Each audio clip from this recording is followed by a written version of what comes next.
Hello, Manic Mercurian here, and today we are going to do a Synastry reading, which, for those of you who don't know, it's basically just a relationship type of reading, and this is a romantic relationship, and we will be sort of comparing these two charts and just seeing the challenges or what works the easiest, or what are some, challenges that these people might face, or what have you, and kind of how would this dynamic look for these two people in a romantic relationship.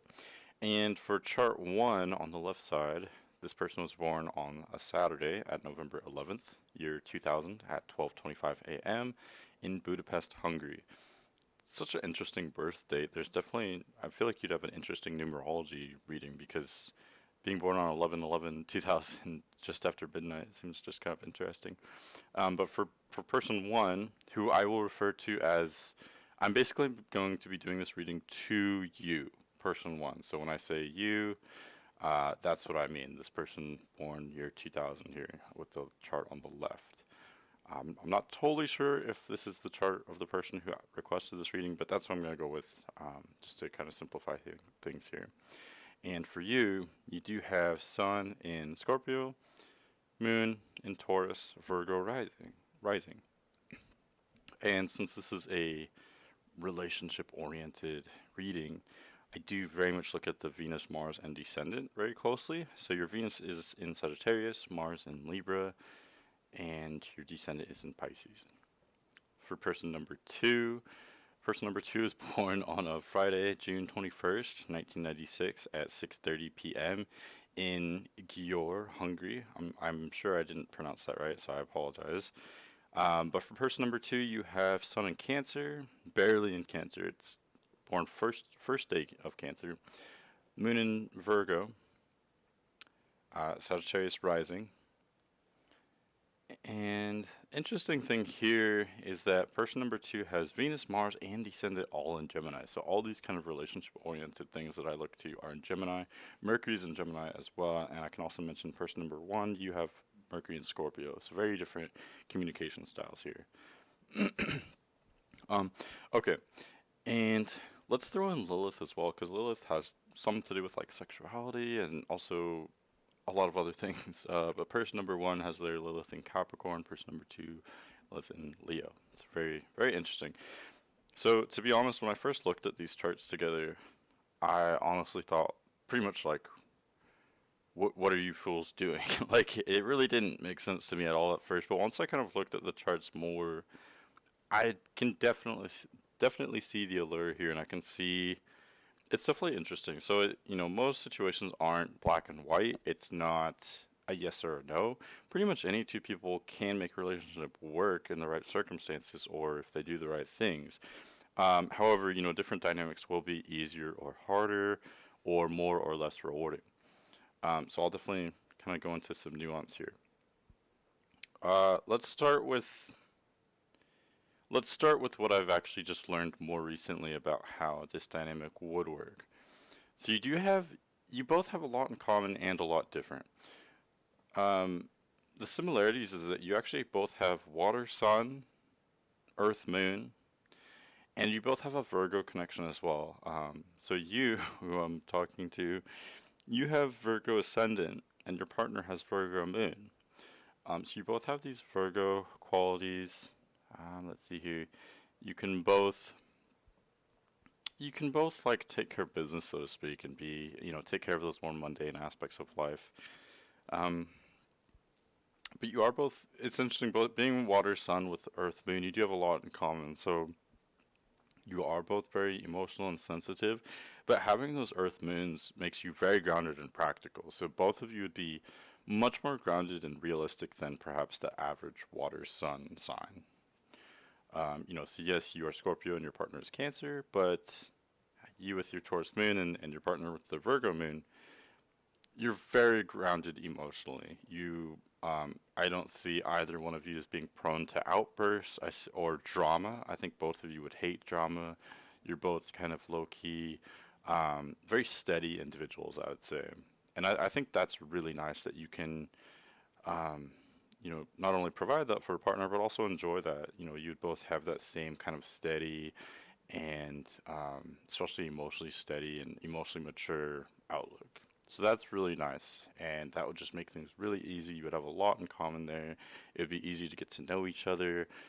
Um, so yeah, that you definitely have that going for you guys. That would just be easy, and it would make you kind of friends too, which I think is important for even for romantic relationships. You have to be friends, of course. So I think this would make it very easy for you to be friends and to get along, to understand each other very deeply, and to get to know each other very quickly, because you just have a lot in common in your mannerisms and the way you represent yourself in the world, the way you are emotionally. It's all just kind of similar, and this aspect that I'm talking about right now, it would mean that both of you are kind of careful or deliberate with your words and actions. You like to think things through before acting. However, one of you is much more spontaneous than the other one, so I'll talk about that in a little bit here. But all in all, at least compared to other people, you're both sort of deliberate. You like to be kind of careful with your words. You like to maybe think things before acting. So that's very nice. And I did just want to mention, so for you, who was born in the year 2000, you'd be very unlike the typical Scorpio. I just want to mention that, with your moon in Taurus. Taurus is all the way across from Scorpio. It makes an exact opposition. Um, so you wouldn't have those like emotionally intense aspects of most Scorpios. You would to some extent, but much of that would be balanced by your Taurus moon. So, moon is exalted in Taurus, so it's the most grounded, most practical moon sign. So you have very grounded emotions, and you're very steady, very stable. In fact, you have one of the most stable combinations of the Sun Moon combinations. And if you've listened to my Scorpio Sun Taurus Moon video, then you probably already know this. But just wanted to mention that here, so you can just kind of have that in the back of your mind as I talk about these other aspects here. Excuse me. Okay, so that's the part that I missed initially, but let's talk about my initial hesitation and my initial lack of understanding. So, um, I initially went to my go-to, Venus, Mars, and Descendant, and this is complex, so I'm going to make sure I explain it thoroughly. Because initially I did see it as a challenge, and I do think it's a challenge. However, it can also make things kind of spicy and exciting. And like the same thing that might be your biggest challenge might also be an attraction for both of you. So it makes it not difficult to talk about, but it's just kind of nuanced. So I want to make sure I explain it accurately. And this really comes down to, I can point to it here. This cluster in Gemini is troublesome but exciting for this dynamic because, and don't get me wrong, these are awesome placements. So it's not that these are bad placements whatsoever. These are really great fun placements. Mercury's in domicile in Gemini, so this would make for a smart person, and this is person number 2 we're looking at here. Yeah, this would be, an intelligent, intellectual person, especially with, combining Virgo moon with Gemini Mercury. This is a smart person. I think both of you would be intelligent, and you'd both enjoy that in one another. Um, but what I'm kind of getting at here is that this person has Mercury, Venus, Mars, and Descendant all in Gemini. So this person, especially romantically, once they get into a more romantic relationship, there's going to be a very Geminian side that will open up for them. So that means this person will be very cerebral, very light and spontaneous. They will be very detached, not take things very seriously at all. They'll pretty much exemplify the traits of Gemini. So they'll be more intellectual, not so emotionally heavy at all, just kind of curious and playful, experimental. And this is not only this person number 2, this is not only their approach to relationships, but it's also what they desire and need in a relationship and in a partner. With Descendant in Gemini, they really want someone either who is a Gemini or who has Gemini-like traits about them. So again, that would be someone kind of detached, light, playful, spontaneous, someone kind of intellectual, curious, maybe someone intelligent who knows a lot about many different subjects, etc. So one of the main questions, because I do think the Descendant is the strongest indicator for compatibility, So for this person, for person number two, they really need someone with either with Gemini placements or just traits reminiscent of Gemini to be happy in a long-term situation. And for person number one, you do have a little bit of this, so you do have that complexity and that intelligence about you. I think you can be intellectual. I think all of this can be really interesting for person number two. I guess I'll just keep calling you person number one and two, if that's okay. But at the same time, your chart is pretty lacking of air. You do have Mars in Libra, and you actually have you both have Mars in air sign. So you do have Mars in Libra, so that is beneficial, I guess. Um, the question is just, do you want to be a Gemini-like person? Can you be detached and playful and light and fun? And is that true to your nature? Is that something that would be rewarding or natural for you to do? And I'm just not sure if it is because you have a lot of kind of heavy, more sturdy, stable placements, and that can be great energy to bring to a relationship as well. It's just very different than this Gemini influence that your partner has. So that doesn't mean to just throw everything away. Of course, I'm not saying that this can't work at all. Part of why I said that this would be an attraction is because you, person number one, you pretty much lack air. You do have Mars in Libra, and then you've got some outer planets, Uranus and Neptune in Aquarius, which isn't really relevant since we're talking about specific people. I'm mostly looking at the inner planets here. But because you lack air, you would be drawn to it. So whenever we lack an element, we're drawn to that energy. We may not fully understand the energy or really, resonate with it. But it's just something that we're kind of drawn to because it's exotic, it's intriguing, it's interesting. It's something that we're not so much good at. And that, when you're with this other person who's very airy, especially in relationships, it would be extremely intriguing and exciting to you how detached and funny and quick-witted and just intellectual or smart. All these traits, they're all done in sort of a light, playful way that you can be light and playful. Don't get me wrong, but like I said, you're more of a heavy, sturdy, like thinking things out first, more deliberate, more careful energy. And again, that's great too. It's just very different. So I think that can make things exciting. It can draw you together, but it can also be difficult to maintain. Not impossible. You can definitely do it. And to be fair, you do have Jupiter in Gemini as well. But still, I'm mostly looking at the inner planets here. Um, let's see. Okay, and so this also depends too. I don't really know your genders per se. Um, because you have Mars in Libra, the masculine side of your personality is Libra. So if you are, like, let's say you're a man and person number two is a female, that would be a stronger indicator of this working because person number one, you have the more masculine side of your personality. Your sexuality is Libra, which is very airy. It's kind of detached. Um, So that would be something that person number two is really looking for, and something that would click with them. But it just kind of depends. I mean, it could work the other way around too. I mean, person number one, if you're a female, and person number two is a male, Mars would represent what a female looks for in a man, and so that would very much make you attracted to person number two. So I mean, it can work. I'm getting a little off track here, but that was the part that made me initially kind of hesitant. Person number two has a Gemini descendant, and person number one has very little air in their chart.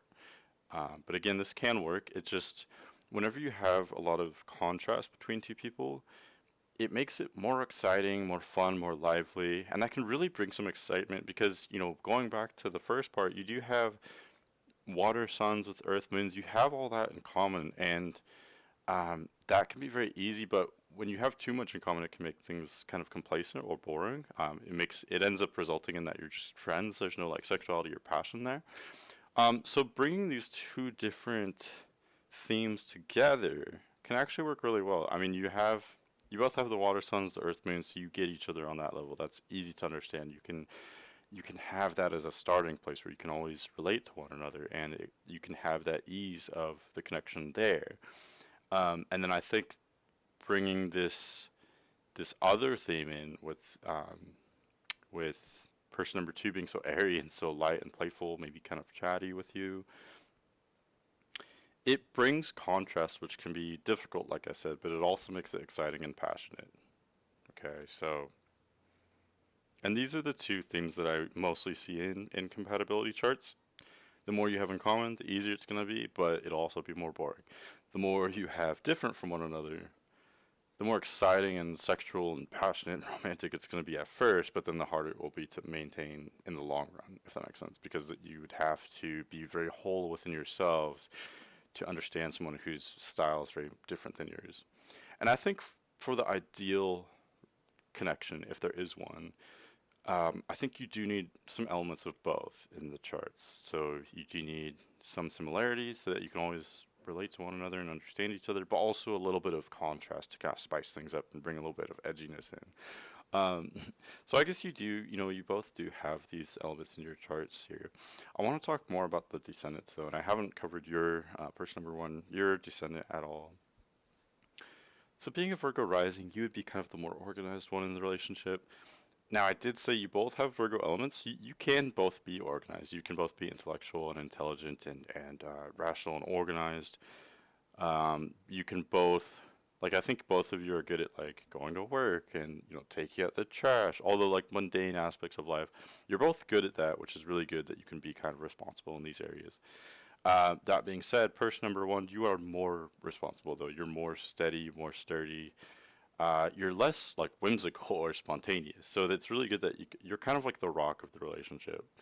I feel like that happens a lot where like one person is kind of the rock, the steady one, making sure everything's working out and making sure everything's okay, and then person number 2 is like kind of more fun and playful and lively. So like both elements are definitely very much needed in the relationship.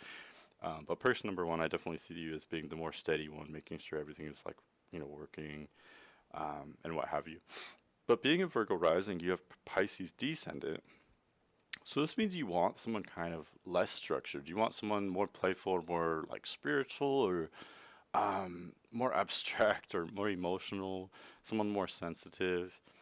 And I think this kind of works. I mean, person number 2 is Cancer Sun, Virgo Moon, and then a whole bunch of placements in Gemini.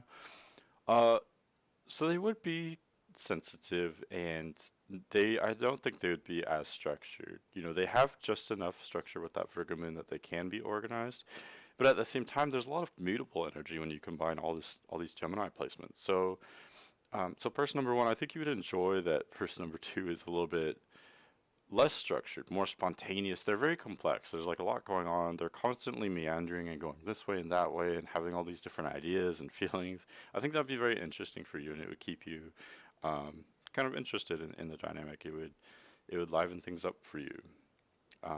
Because you are the steady one, the stable one. You've got that down, so you would enjoy someone who's a little bit more playful and light and can bring some fun to the table. Let's see here. Okay. And I haven't really talked about your Venus and Mars very much yet. Person number 1, you have Mars in Libra, Venus in Sagittarius. So it does make sense too. This also makes sense that even though you do have a very earth and watery chart, these kind of yin elements that are heavier, both your Venus and Mars are in these much lighter signs of Libra and Sagittarius. See, it does make sense. I almost wonder if we've spoken before because I looked at someone's placements who were very similar. But yeah, it does make sense. You would want someone more playful, adventurous, spontaneous, someone more light and detached and doesn't take things so seriously, someone who's just kind of having fun and, has an adventurous spirit. Someone maybe a little bit more outgoing than yourself or, less afraid to make mistakes or just kind of, be playful and fun and spontaneous. Hopefully I've illustrated that well enough. But so that makes sense. I mean, you want those things. You're attracted to that lighter energy. And person number 2 brings that air to the table. All those Gemini placements really fit the bill in regard to that. So I could definitely see an attraction here for sure between both of you. I think that's pretty clear. Okay, and then person number 2 has their Venus and Mars in Gemini, so that really works well. Both your Venus and Mars are compatible with one another. your Venuses together are Sagittarius and Gemini. Those signs do oppose each other, but they get along very well, and they actually have probably the most in common out of any two signs that oppose one another. So both of your styles with relationships will be kind of playful, adventurous, a little bit intellectual. So you'd want someone, smart who could have good conversations with. And I can already see that in other parts of your chart as well, that you can both be kind of intellectual and you would like having maybe just really long conversations with one another.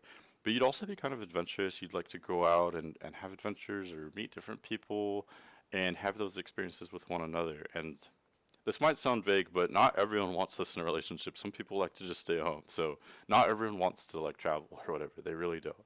But you guys would. You'd want those mind and soul expanding experiences with one another.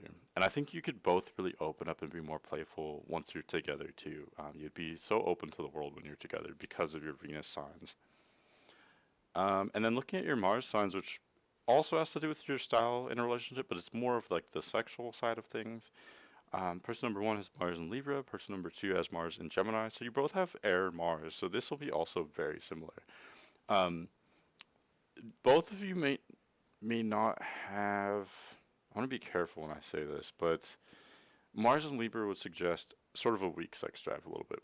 Now you do have Scorpio Sun, which would bring a little bit of sexuality into the mix, and you have Taurus Moon, which can be very sensual. Libra Mars though is it can be sexual, but it's more intellectual. It's more detached. And with person number two, Mars and Gemini, it's a similar energy. So I think your dynamic would. I think you definitely have an attraction to one another. However, I think both of you really prioritize an intellectual connection more so than just like a sexual connection. The sexuality can definitely be there. Don't get me wrong. I think there could be like a romantic attraction here for sure. I just want to emphasize the importance that both of you desire an intellectual connection. You want to have those really rich conversations, and I think you can definitely have that. I mean, you both have those Virgo placements, so you have that kind of analytical side to you that can, be kind of detail oriented and have those good conversations or opinionated conversations, I guess. Um, so yeah, so I mean that's definitely working for things here. So it's just funny because, like I said, when I first looked at this, I thought to be totally honest, I thought it was a terrible connection. I thought this would be really rough. But the more I look at it, the more I see it's definitely interesting. It's definitely dynamic, and I kind of like it. I think there's a lot going for you guys. I think it's looks like a fun dynamic. I did just want to mention too that person one has Virgo rising, person two has Sagittarius rising, with Pluto conjunct the rising actually. So both of you would have sort of a magnetic or a mysterious aura about you, especially at first. So first meeting each other, you'd both detect this in one another. You'd have you're both kind of mysterious or very interesting, and other people would see this as well in you that you just seem like powerful. You seem like you have something going on inside that's like secret, or I don't know. You have this almost captivating aura about you. And this is because person one has Scorpio Sun, person two has Pluto conjunct the rising. These are so a little bit similar energies, but they would make you seem more powerful than perhaps you even are, or more like secretive or interesting, if you will. But I just wanted to talk more about, so this person one has Sagittarius, Virgo rising, person two has Sagittarius rising. So these are very different energies. Um, let's see, they're both intellectual. Virgo and Sagittarius can work together. It's very much a dynamic relationship, and it's almost kind of opposites attract a little bit. Both are intellectual, but Sagittarius rising is so much more emotional. So person number two, I think, is more emotional, more kind of out there, and like I said before, kind of going this way and that way and meandering, and they're like a winding road or something. They have that. I mean, both of you are complex people, but person number two has like they're more scattered, I guess you could say. There's like more going on. And person number one, you're just so steady, so it's kind of interesting to look at. But person number two, their Sagittarius rising kind of illustrates that as well, that they are more adventurous and bold and more willing to just get out there and like get their hands dirty, so to speak, and incorporate all these kind of different themes and different energies in one person. So that contrast can be really exciting for sure. Oh, okay, this is so interesting. What I'm pretty much done with the gist of what I'm trying to say here, but I did just want to look at your both your south nodes here. So person number one, you have your south node in Capricorn. Person number two has their south node in Aries. So this just already, it pretty much just reinforces what I've already said before. Person number one, you're very steady, you're very sturdy, you've always been this way. You're like the responsible one. I know that probably you probably hate me saying that, but it's true. You have that stability which is so underrated, and I think that it's really a gift, not only for yourself but for other people like your partner. Like it's really um, it's just refreshing to have that rock to come back to that's so solid. And your Capricorn South Node illustrates that you've always been kind of in charge, or you may have been like a business owner in a past life, or a CEO, or a leader of a country or something. Like you've just always had this responsibility and this ability to take care of not only yourself but of other people as well, because you have that sturdiness about you.